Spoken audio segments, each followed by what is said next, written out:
अच्छा sir, digital marketing तो एक अलग चीज। आपने 17 साल डिजिटलाइजेशन को दिए हैं। आपने इन 17 सालों में क्या चीज देखी है कि क्या चीज इंप्रूव हुई, क्या चीज डिक्रीज हो गई, क्या चीज नहीं? आप क्या समझते हैं कि जितनी डिजिटलाइजेशन एडवांस होती जा रही है तो आने वाला वो क्या है? देखें, सबसे पहले आपने बात की कि मैं 17 साल दे दिए। 17 साल मैंने दिए और इस सारी जर्नी में, क्योंकि बहुत बड़ी जर्नी है और ये टाइम स्टार्ट तब से होता है, शायद लोगों को इसके बारे में बिलीव भी नहीं था और लोग इसको सोच भी नहीं सकते थे कि ये मेन स्ट्रीम मॉडल बन जाएगा, मेन स्ट्रीम में आ जाएगा ये सारा इंडस्ट्री। जो कि इसमें काफी टाइम लगा, मोर देन अ डिकेड का पीरियड है जिसमें हमने ये सारी चीजें होते हुए देखी हैं। अच्छा, इसमें मैंने ये देखा है कि अ, आप एक फील्ड को एक्सप्लोर करते थे, उस फील्ड को एक्सप्लोर करने के बाद उसका मैक्सिमम पोटेंशियल निकालते थे। उस फील्ड में अगर कोई फ्लॉ आता था, कोई स्लम्प आता था किसी भी वजह से, तो लोग स्विच कर जाते थे किसी और फील्ड में, ये सोचकर कि शायद ये फील्ड खत्म हो गई है।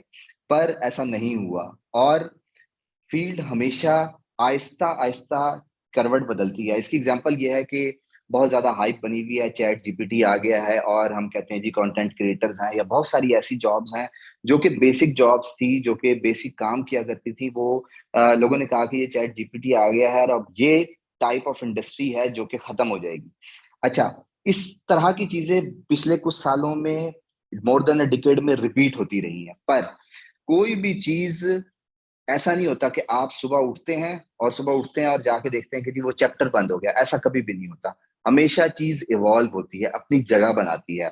अब जैसे कि फ्रीलांसिंग कम्युनिटी है, वो फाइवर को बहुत हद तक जानती है।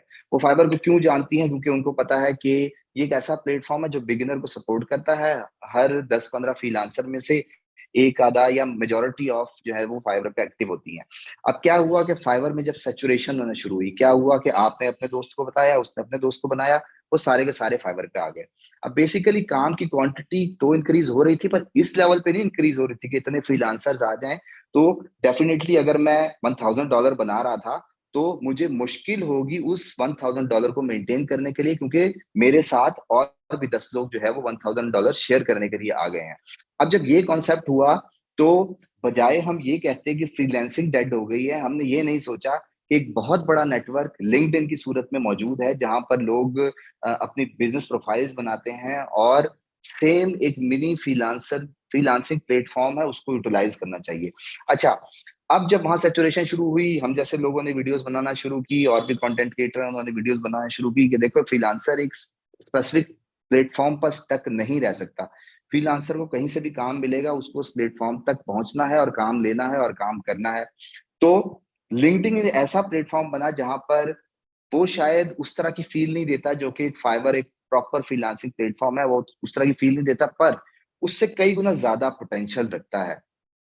तो कहने का मकसद ये है कि चीजें इवॉल्व हो रही होती हैं, आपने एक प्लेटफॉर्म से दूसरे प्लेटफॉर्म पे टेक्सटिंग एट अ टाइम कर रही होनी चाहिए। इसको मैं इस तरह से एलेबोरेट करता हूँ, अगर आप फुल टाइम फ्रीलांसर है तो इसका मतलब ये है कि आपकी 90% चीजें डिपेंड करती है कि आपको नए प्रोजेक्ट लेने हैं। अब उस नए प्रोजेक्ट के लिए आपको मल्टीपल स्ट्रीम्स ऑन रखनी पड़ेगी, मल्टीपल जगह पर अवेलेबल होना जरूरी है।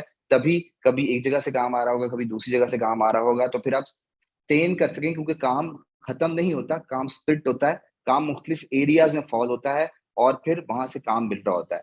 अब आगे उसमें लिस्ट ऑफ ड्यूटीज हैं कि क्या स्किल होगी, क्या वो ग्राफिक होगा, कंटेंट राइटिंग होगी, वेबसाइट डेवलपमेंट होगी, ऐप डेवलपमेंट होगी, या जितनी भी टेक्निकल फील्ड्स हैं, वो तमाम की तमाम इसी के अंदर फॉल होती हैं। और हम लोगों को इस नजर से देखना चाहिए कि ये इतने चैप्टर्स ओपन हैं, एक जगह से जहां से आपको काम आ रहा है हमेशा नहीं आना, आपको स्प्लिट्स और स्विच करते रहना।